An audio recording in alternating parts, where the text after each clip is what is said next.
नमस्कार दोस्तों, आप सभी का स्वागत है इस पावन नवरात्रि विशेष कथा में। आज हम जानेंगे माँ दुर्गा के तीसरे स्वरूप माँ चंद्रघंटा के बारे में, जो साहस, शक्ति और शांति की प्रतीक है। तो आइए शुरू करते हैं यह रोचक और दिव्य कथा। नवरात्रि का तीसरा दिन माँ चंद्रघंटा को समर्पित होता है।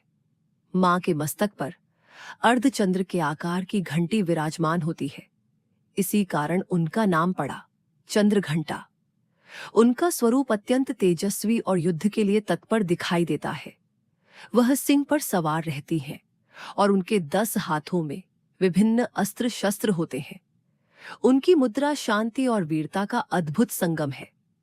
अब सुनते हैं मां चंद्रघंटा की कथा। पौराणिक मान्यता के अनुसार जब मां पार्वती का विवाह भगवान शिव से तय हुआ, तब शिवजी अपने गणों के साथ बारात लेकर आए। लेकिन शिवजी का स्वरूप उस समय अत्यंत विचित्र और भयावह था। उनके शरीर पर भस्म लगी थी, गले में सर्प थे और साथ में भूत प्रेतों की सेना थी। यह दृश्य देखकर मां पार्वती के माता पिता और सभी लोग भयभीत हो गए। तभी मां पार्वती ने एक अद्भुत रूप धारण किया।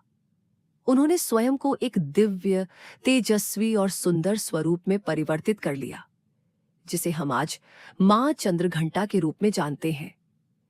इस रूप में उन्होंने अपने मस्तक पर अर्धचंद्र धारण किया और उनके स्वरूप से एक दिव्य घंटी की ध्वनि गूंजने लगी। कहा जाता है कि मां चंद्रघंटा की घंटी की आवाज इतनी शक्तिशाली थी कि वह नकारात्मक शक्तियों और दुष्ट आत्माओं का नाश कर देती थी। उनकी यह शक्ति केवल रक्षा के लिए ही नहीं, बल्कि संसार में शांति और संतुलन बनाए रखने के लिए भी थी। मां चंद्रघंटा ने अपने इस रूप से यह संदेश दिया कि जब जीवन में भय और संकट आए, तो हमें डरने के बजाय साहस के साथ उसका सामना करना चाहिए। भगवान शिव ने भी मां के इस स्वरूप को देखकर अपने उग्र रूप को शांत किया और एक सौम्य रूप धारण किया।